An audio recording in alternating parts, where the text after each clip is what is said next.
একটা মানুষের জীবনে টাকার গুরুত্বটা অপরিসীম। দুনিয়ার জন্য এটা, পরকালের জন্য নয়।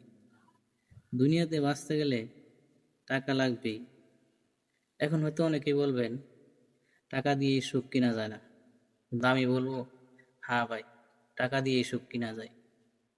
অনেক বড় লোক আছে যারা বলে যে আমার টাকা আছে কিন্তু শান্তি নাই।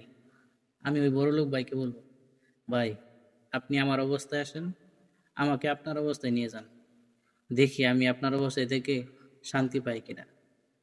ভাই যার টাকা নাই তার মতো অশান্তি পৃথিবীতে আর কারো নেই। আপনার পকেটে টাকা না থাকলে আপনার বাপ মাও আপনার খোঁজ নেবে না, আপনার স্ত্রীও আপনার সাথে ভালো ব্যবহার করবে না। এটাই স্বাভাবিক। ভালোবাসা তখনই বাড়ে যখন পকেটে টাকা থাকে। আবার অনেকেই বলে টাকা হলেই সব কিছু হয় না, কিন্তু আমি বলি টাকা ছাড়া কিছুই হয় না। আপনি এটা চিন্তা করেন, এই যে কাঁচামালের এত দাম, দ্রব্যমূল্যের এত দাম, যদি আজকে আমাদের পকেটে টাকা থাকতো তাহলে কিন্তু আমাদের কোনো প্রশ্ন আসিল না এই দ্রব্যমূল্য নিয়ে।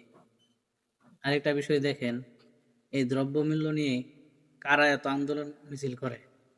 যাদের পকেটে টাকা নাই, দিনমজুর, তারাই কিন্তু দুঃখ প্রকাশ করে।